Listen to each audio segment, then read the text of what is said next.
చాలామంది యాక్టర్లు ఉన్నారు. కానీ మనం సరదాగా తీసుకుంటే ఇప్పుడు స్వామీజీలు కూడా ఉన్నారు, చిన్న జీవ స్వామి గారు ఉన్నారు. జై శ్రీమన్నారాయణ. మనమందరం కూడా ఈనాటి కార్యక్రమానికి ఇచ్చేసినటువంటి మీ అందరికి కూడా శుభాకాంక్షలు తెలియజేసుకుంటూ జై శ్రీమన్నారాయణ అయిపోయి. సో ఈ విధంగా చెప్పుకోవచ్చు. అలాగే మీ చప్పట్లు చూస్తూ ఉంటే ఒక వ్యక్తి ఏమంటున్నాడో తెలుసా? ఎవరు వీళ్ళు ఇంత టాలెంటెడ్గా ఉన్నారు. Super, thank you. సో ఒక గొంతుతో ఒక వాయిస్ చేయడమే కాదు, ఒక గొంతుతో ఒకేసారి 3 సౌండ్స్ చేస్తే ఎలా ఉంటుందో చూపిస్తాను ఇప్పుడు మీకు. సపోజ్ ఎగ్జాంపుల్కి ఫ్లైట్ వెళ్తుంది, గుర్రం వెళ్తుంది, అలాగే ట్రైన్ వెళ్తుంది. 3 సౌండ్స్ ఒకటేసారి వస్తాయి. At a time 3 sounds. ఒక గొంతుతో ఒక సౌండ్ చేయడమే చాలా కష్టం, అవునా కాదా? ఒక గొంతుతో ఒక సౌండ్ చేయడమే కష్టం, ఎవరికి రాదు. ఎవరో చాలా రేర్గా మాలాంటి మిమిక్రీ కళాకారులు ఉంటారు, వాళ్ళకే వచ్చు. సో అట్లాంటిది ఒకేసారి 3 సౌండ్స్ ఇస్తాను. పైనుండి ఫ్లైట్ వెళ్తుంది, ట్రైన్ వెళ్తుంది. మీ అందరికీ తెలుసు ఫ్లైట్ అంటే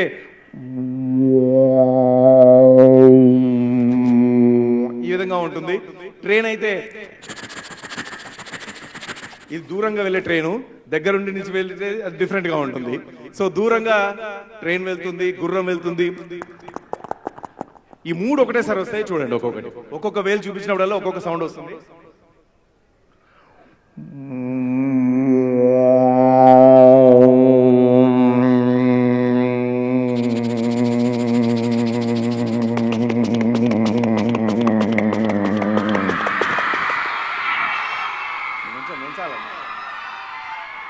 మళ్ళొక్కసారి చేస్తాను.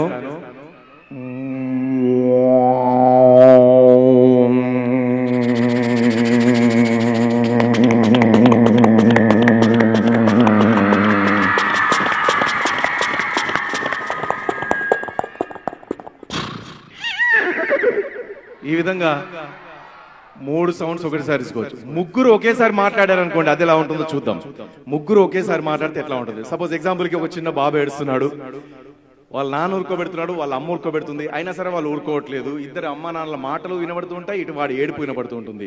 ముగ్గురి ఒకటేసారి వస్తాయి. ఎట్లా?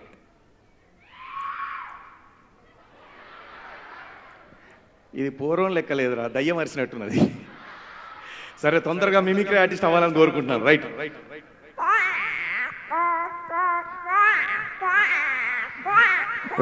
ఓమ్మా అదే బంగారం, ఇత్తడి, రాగి, ఇనుము. అనిత ఏంటండి వాడు ఏడుస్తున్నాడు చూడు. ఏం చేశారు? నేనేం చేయలేదే, వాడే ఏడుస్తున్నాడు చూడు. అమ్మా ఎంత ముద్దొస్తున్నాడో. అచ్చు ఎదురేంటి మా ప్రభాకర్ గారు లాగానే ఉన్నారు. సో ఈ విధంగా 3 గొంతులు ఒకేసారి తీసుకొని సరదాగా చెప్పుకోవచ్చు. సో అట్లాగే మరి ఎగ్జాంపుల్కి ఒక అద్భుతమైనటువంటి ఒక జోక్ చెప్తాను. ఏంటంటే లాంగ్వేజ్ ప్రాబ్లం. లాంగ్వేజ్ వల్ల కూడా చాలా ప్రాబ్లమ్స్ వస్తుంటాయి. మాట్లాడే విధానం గమ్మత్తుగా ఉంటుంది. ఎగ్జాంపుల్కి మన హైదరాబాద్లో ఈ ఓల్డ్ సిటీకి కొంచెం దగ్గరగా ఉన్నటువంటి ప్రాంతాలు ఎట్లా ఉంటాయంటే, ఏదైనా అడిగితే అవు అంటారు. అన్న నిన్న అక్కడ స్టేడియం పోయినామంట కదా, సీఎం గారు వచ్చినాడు కదా, అవు. అచ్చా, ఇందాక క్రికెట్ ఆడినట్ట కదా, మరి జి మధుసూదన్ రెడ్డి గారు గెలిచినట్ట కదా క్రికెట్లో, అవు అంటారు. అవు అంటే అవును అని అర్థం అన్నట. సరే, ఒక ఆయన అడ్రస్ అడుగుతున్నాడు, పాపం పక్కన వేరే ఊరు నుంచి వచ్చి అడుగుతున్నాడు. ఏండే ఇలా నేరుగా వెళ్తే దిల్సునగర్ వస్తుందా అండి? అవు. అవువా సార్, దిల్సునగర్ వస్తుందా అని అడుగుతున్నాను. అవు. ఆవు గేదె అంటాడు ఏంటండి బాబు? ఏండే మిమ్మల్ని అడుగుతున్నాను, ఇలా నేరుగా వెళ్తే దిల్సునగర్ వస్తుందా అండి బాబు? అవు. ఆయన అవు అంటాడేంటి? సూటు బూట్ వేసుకున్నాడు ఒక ఆయన, అక్కడ నిలబడ్డాడు. ఆయన దగ్గర పోయినాడు. సార్ మీరన్నా చెప్పండి సార్, ఇలా నేరుగా వెళ్తే దిల్సునగర్ వస్తుందా అండి? తప్పకుండా వస్తుందా, స్ట్రైట్గా వెళ్ళు, ఆ సర్కిల్ అంతా కూడా దిల్సునగరే. అయ్యి బాబాయ్ ఎంత బాగా చెప్పారండి. వాళ్ళు అదిగో అక్కడ ఇద్దరు ఉన్నారు కదండి, వాళ్ళని అడిగితే అవ్వు అంటారు ఏంటండి? అది అంతేనయ్యా, వాళ్ళు అన్ఎడ్యుకేటెడ్ ఫెలోస్, చదువుకోలేదు కాబట్టి ఆ విధంగా చెప్పారు. నేను చదువుకున్నాను కాబట్టి ఈ విధంగా చెప్పాను. అయ్యి బాబోయ్ అంటే మీరు బాగా చదువుకున్నారండి, అవ్వు అన్నాడు వెంటనే వాడు. ఎందుకంటే అతనిది కూడా హైదరాబాదే అనమాట.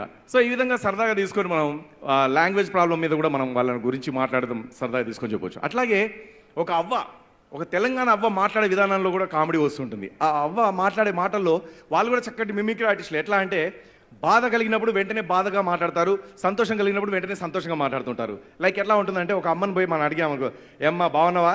బాగున్నా బిడ్డ, బాగున్నా కొడక, చల్లగున్నా మంచిగున్నా బిడ్డ, అంత మంచిలే కొడక. మొన్న బిడ్డకు పెళ్లి చేసినవాడ? చేసిన బిడ్డ. అల్లుడు మంచోడ? చాలా మంచోడు బిడ్డ, శివారెడ్డి లెక్కనే చాలా మంచోడు బిడ్డ. అది సరే కానీ అమ్మా, మరి మీ బిడ్డను అత్త మంచిగానే చూసుకుంటానటనా?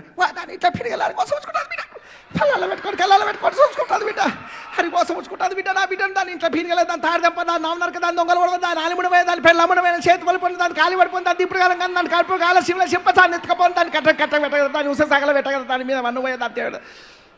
కొడుకు ఏం చేస్తావు బిడ్డ, నా బిడ్డ.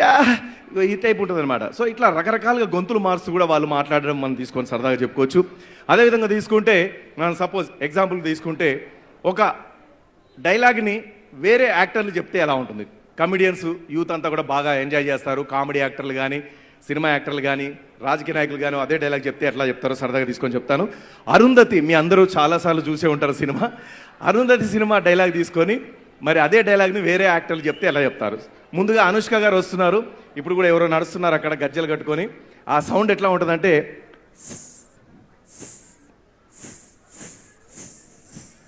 నీ కాలు మొక్కుతన్నా ఇజ్జత్ దియకి, అంతే, మరి అంత వద్దు. Hello, ready, 1 2 3.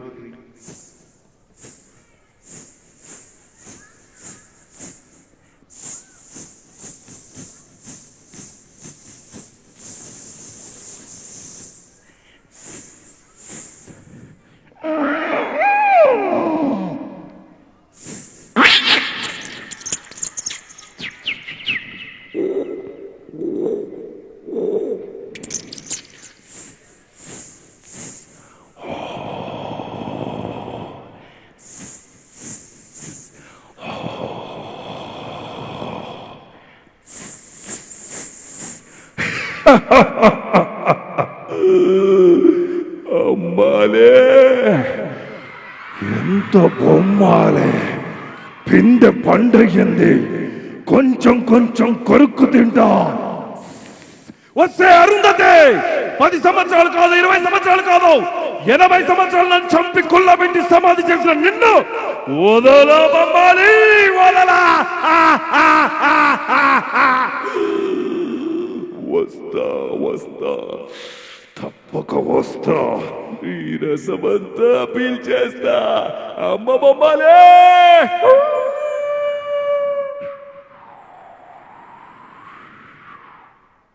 ఇది డైలాగ్. Thank you. ఇదే డైలాగు మన చంద్రబాబు నాయుడు గారు కొడితే ఎట్లా ఉంటుంది? ఎగ్జాంపుల్కి చంద్రబాబు నాయుడు గారు, అరే ఆనందతి గారు ఏం మాట్లాడుతున్నారు? 10 సంవత్సరాలు కాదు, 20 సంవత్సరాలు కాదు, 80 సంవత్సరాలు అంటున్నారు. ఆ మాదిరిగా ముందు పోతున్నారు. ఏం మాట్లాడుతున్నారు? గట్టిగా చెప్పలు కొట్టి అరుంధతి పారిపోయేలా చేయాలని కోరుకుంటా ఉన్నాను. జై.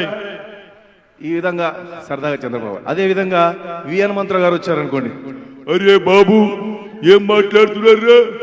ఎసే అరుంధతి, ఏందమ్మా నీకు పని పాట లేదానమ్మా?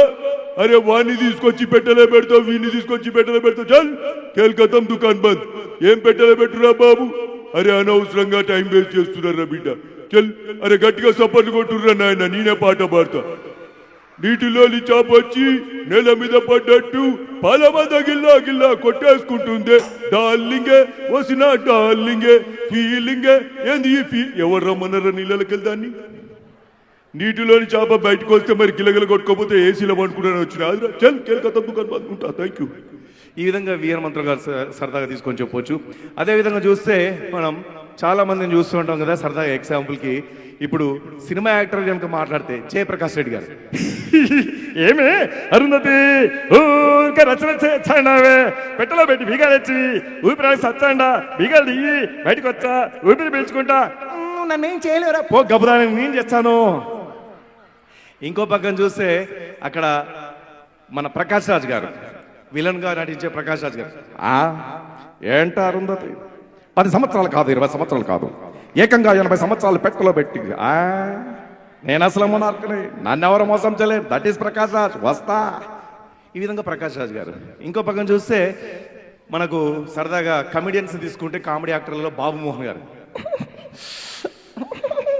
అమ్మా వస్తాయమ్మా, బచ్చకే బచ్చకే బచ్చకే, అరుంధతి 10 సంవత్సరాలు కాదు, 20 సంవత్సరాలు కాదు, ఏకంగా 80 సంవత్సరాలు పెట్టలు పెడతానంటున్నా. నన్ను మాత్రం ఒక లైట్ పెట్టమ్మా, నా ఫేస్ నేను చూసుకొని భయపడిపోతున్నాను తల్లే. ఈ విధంగా బాబు మోహన్ గారు. ఇంకో పక్కన చూస్తే పిచ్చకొట్టుడు సుధాకర్ గారు. ఆ సుధాకర్ గారి వాయిస్ మీ అందరికి తెలిసిందే, ఆయన గురించి తెలిస్తే. సో అడ్డి అబ్బబ్బబ్బబ్బా ఏ బిష అన్నా గుమ్మల చెడ్డ పిజు కొట్టిన చోట కొట్టకూడా పిచ్చ కొట్టుడు కొడుతున్నా. ఈ విధంగా సరదాగా మనం పిచ్చకొట్టుడు సుధాకర్ గారి వాయిస్ చెప్పుకోవచ్చు. ఆఖరిగా షార్ట్ కట్ లో చెప్పేశారండి ఎంఎస్ నారాయణ గారు. వస్తే అరుంధతి 10 సంవత్సరాలు కాదు, 20 సంవత్సరాలు కాదు, ఏకంగా 80 సంవత్సరాలు పెట్టి పెట్టావు. పెడితే పెట్టు, క్వార్టర్ పెట్టు, తావి పడుకుంటా. Okay bye.